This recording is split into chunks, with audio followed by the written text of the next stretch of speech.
ఇదొక్కటి మీరు నేర్చుకుంటే మీరు కూడా వెల్కమ్ టు వేదిక్స్ కోడ్. ఇవాళ కొత్తగా స్టార్ట్ చేస్తున్న series Java script zero to hero. మీకు ఇంతకుముందు ఎటువంటి ప్రోగ్రామింగ్ లాంగ్వేజ్ లేకపోయినా సరే, అసలు ఇదే మీ ఫస్ట్ ప్రోగ్రామింగ్ లాంగ్వేజ్ అయినా సరే, చాలా బెస్ట్ ఒపీనియన్. ఎందుకంటే జావా స్క్రిప్ట్ అనేది చాలా వర్సటైల్ లాంగ్వేజ్, చాలా బిగినర్ ఫ్రెండ్లీ. అలానే బిగినర్ లాంగ్వేజ్ కాదు, పెద్ద పెద్ద హై అండ్ అప్లికేషన్స్ నుంచి పెద్ద పెద్ద ప్రాజెక్ట్స్లో అన్నిట్లో జావా స్క్రిప్ట్ వాడతారు. ఫ్రంట్ ఎండ్గా వాడతారు, బ్యాక్ ఎండ్గా వాడతారు, రియాక్ట్ జేఎస్ వాడతారు, నోట్ జేఎస్ వాడతారు, ఎక్స్ప్రెస్ జేఎస్ కూడా వాడతారు.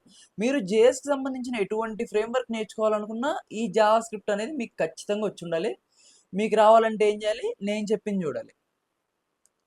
ఇవాళ ఎపిసోడ్లో ఇంట్రడక్షన్ చూద్దాం. అసలు జావా స్క్రిప్ట్ అంటే ఏంటి, అసలు దాని హిస్టరీ ఏంటి, అసలు ఎక్మా స్క్రిప్ట్ అంటే ఏంటి, దాని వర్షన్స్ ఏంటి, అసలు ఏంటి జావా స్క్రిప్ట్ అంటే ఏంటని చూద్దాం. జావా స్క్రిప్ట్ అసలు మనం జావా స్క్రిప్ట్ యొక్క ఫ్లో చార్ట్ చూసుకుంటే మనం ఈ సిరీస్లో ఏమేమి డిస్కస్ చేస్తామంటే, first introduction to JavaScript. Introduction to జావా స్క్రిప్ట్లో ఏం చెప్పుకుంటాం? వాట్ ఈజ్ జేఎస్, జేఎస్ అంటే ఏంటి, జావా స్క్రిప్ట్ అంటే ఏంటి, జావా స్క్రిప్ట్ యొక్క హిస్టరీ, ఎక్మా స్క్రిప్ట్ అంటే ఏంటి, అసలు జేఎస్ని ఎక్కడ రన్ చేస్తాం. నెక్స్ట్ వీడియోలో అసలు వేరియబుల్స్ గురించి తెలుసుకుంటాం. వేరియబుల్స్ డిక్లరేషన్ కానీ, రూల్స్ కానీ, స్కోప్ కానీ, హోస్టింగ్ కానీ, అసలు అలాంటివి తెలుసుకుంటాం. ఆ వచ్చే వీడియోలో డేటా టైప్స్. ఇది మన కంప్లీట్ ఫ్లో చార్ట్ అనమాట. సో ఇవాళ వీడియోలో మనం ఇంట్రడక్షన్ టు జావా స్క్రిప్ట్, అసలు జేఎస్ అంటే ఏంటి, హిస్టరీ ఏంటి, దాని ఎక్మా స్క్రిప్ట్ అంటే ఏంటో చూద్దాం. అసలు వాట్ ఈస్ జావా స్క్రిప్ట్? అసలు జావా స్క్రిప్ట్ అంటే ఏంటి? జావా స్క్రిప్ట్ అనేది ఒక ప్రోగ్రామింగ్ లాంగ్వేజ్. జావా స్క్రిప్ట్ అనేది ఒక ప్రోగ్రామింగ్ లాంగ్వేజ్. జావా స్క్రిప్ట్ ఏం చేస్తుంది? జావా స్క్రిప్ట్ అనేది ఒక వెబ్ పేజ్కి ఫంక్షనాలిటీని యాడ్ చేస్తుంది. ఫంక్షనాలిటీతో పాటు యూజర్ ఇంటరాక్టివిటీని యాడ్ చేస్తుంది. మనం HTML CSSతో బిల్డ్ చేస్తే స్టాటిక్ వెబ్సైట్స్ని ఈ జేఎస్ వాడి డైనమిక్గా మారుస్తాం. డైనమిక్గా వెబ్సైట్స్ని మార్చడం అంటే ఏంటి? యూజర్ అనేవాడు వెబ్సైట్స్తో ఇంటరాక్ట్ అవుతాడు, ఆ వెబ్సైట్స్కి అడిషనల్ ఫంక్షనాలిటీ యాడ్ అవుతుంది. ఇవన్నీ ఎలా చేయగలుగుతాం? జావా స్క్రిప్ట్ వాడి చేయగలుగుతాం. జావా స్క్రిప్ట్ అనేది ఫ్రంట్ ఎండ్ మాత్రమే కాదు, జావా స్క్రిప్ట్ అనేది బ్యాక్ ఎండ్కి కూడా వాడతాము. బ్యాక్ ఎండ్ అంటే ఎలా వాడతాము? నోట్ జేఎస్ వాడి వాడతాం. నోట్ జేఎస్ అంటే ఏంటి? అది జస్ట్ ఒక రన్ టైం. జావా స్క్రిప్ట్ని రన్ టైంలో ఎగ్జిక్యూట్ చేయడానికి నోట్ జేఎస్ని వాడతాం. నోట్ జేఎస్ అనేది జావా స్క్రిప్ట్ ఫ్రేమ్వర్క్.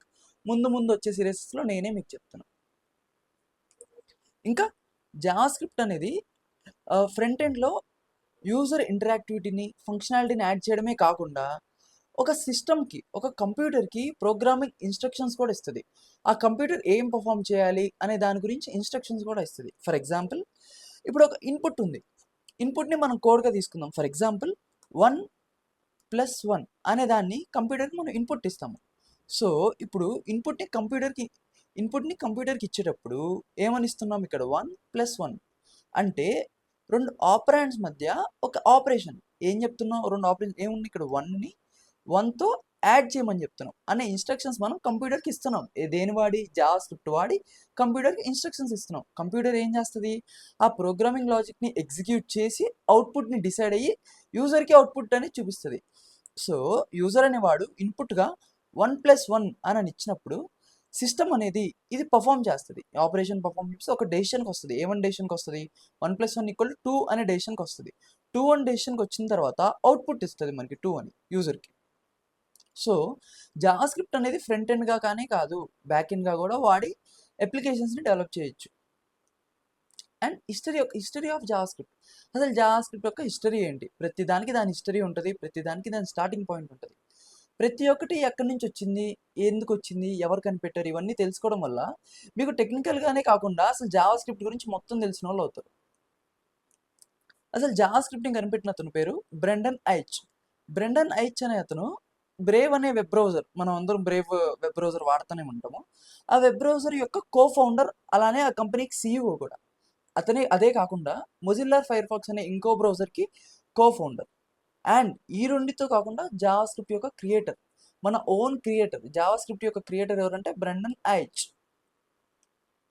అసలు మన జావా స్క్రిప్ట్ని ఎవరు కనిపెట్టారు? ఓకే, బ్రెండన్ ఐచ్ కనిపెట్టాడు. అతను ఒకటే కాదు కదా, ఒక ఆర్గనైజేషన్ కనిపెట్టింది. ఏ ఆర్గనైజేషన్ కనిపెట్టింది?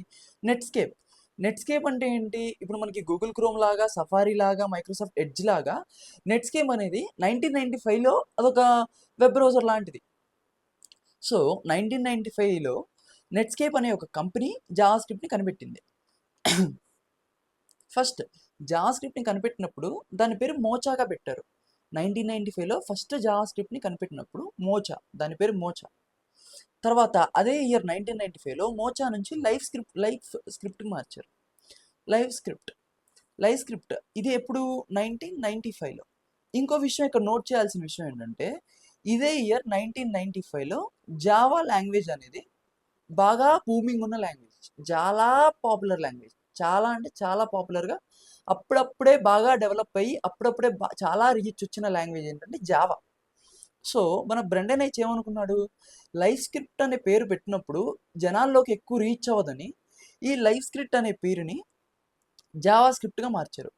అంటే ఈ లైవ్ని తీసేసి జావా యాడ్ చేశారు. ఎందుకు, ఇందాక మనం మాట్లాడుకున్నప్పుడు ఈ 1995లో జావా అనేది చాలా బూమింగ్ లాంగ్వేజ్ అయి ఉండడం వల్ల ఈ లైవ్ స్క్రిప్ట్లో జావాని యాడ్ చేస్తే ఈ జావా స్క్రిప్ట్ కూడా అంతే ఎక్కువ రీచ్ వచ్చింది, అంతే ఎక్కువ పాపులారిటీ వచ్చింది అనే ఒకే ఒక మార్కెటింగ్ స్టంట్ కోసం మాత్రమే 1996లో జావా స్క్రిప్ట్గా పేరు మార్చారు. ఇదే ఏకైక రీజన్, జావా స్క్రిప్ట్లో జావా అని ఉన్న పదం ఉండడం వల్ల. అంతేగాని జావాకి జావా స్క్రిప్ట్కి నక్కకి నాగలోకానికి ఉన్నంత తేడా ఉంది, రెండింటికి ఎటువంటి సంబంధమే లేదు.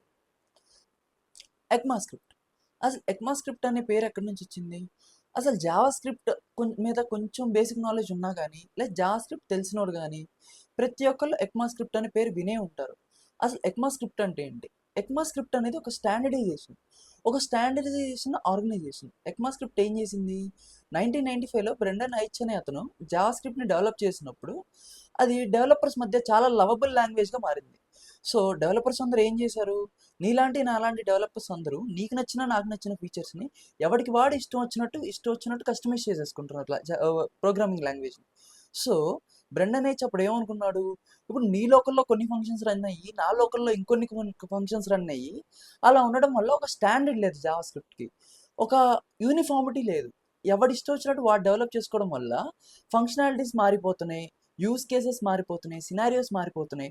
అలా ఉండడం వల్ల ఎక్కడన్నా ప్రోగ్రామింగ్ లాంగ్వేజ్ తగ్గిద్దేమో అనే భయంతో దీన్ని స్టాండర్డైజ్ చేద్దాం అనుకున్నాడు. సో అలా వచ్చిందే ఈ జావా స్క్రిప్ట్ని అప్పుడు ఎక్మా ఫౌండేషన్కి సబ్మిట్ చేశారు, మా జావా స్క్రిప్ట్ని స్టాండర్డైజ్ చేయండి అని.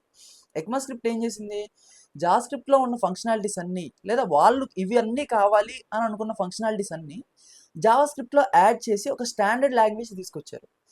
ఇదే స్టాండర్డ్ లాంగ్వేజ్ ప్రతి ఒక్క లోకల్ సిస్టంలో ఇవే ఉంటాయి. నీకు నువ్వు మోడిఫై చేసుకోవడానికి, నాకు మోడిఫై చేసుకోవడానికి ఉండదు. మొత్తం యూనిఫార్మిటీ మెయింటైన్ చేయడానికి, ఒక స్టాండర్డ్ తీసుకురావడానికి, ఒక లాంగ్వేజ్కి, మన జావా స్క్రిప్ట్ లాంగ్వేజ్కి ఒక స్టాండర్డ్ తీసుకురావడానికి ఈ ఎక్మా స్క్రిప్ట్ అనేది బాగా యూజ్ అవుతుంది. ఈ ECMAScript is a standard, JavaScript is based on. JavaScript అనేది ఎక్మా స్క్రిప్ట్ స్టాండర్డ్స్ మీద బేస్ అయ్యి ఉంది. ఇప్పుడు బాగానే ఉంది మాస్టరు, ఇది ఒక జావా స్క్రిప్ట్ అనేది ఎక్మా స్క్రిప్ట్ స్టాండర్డ్.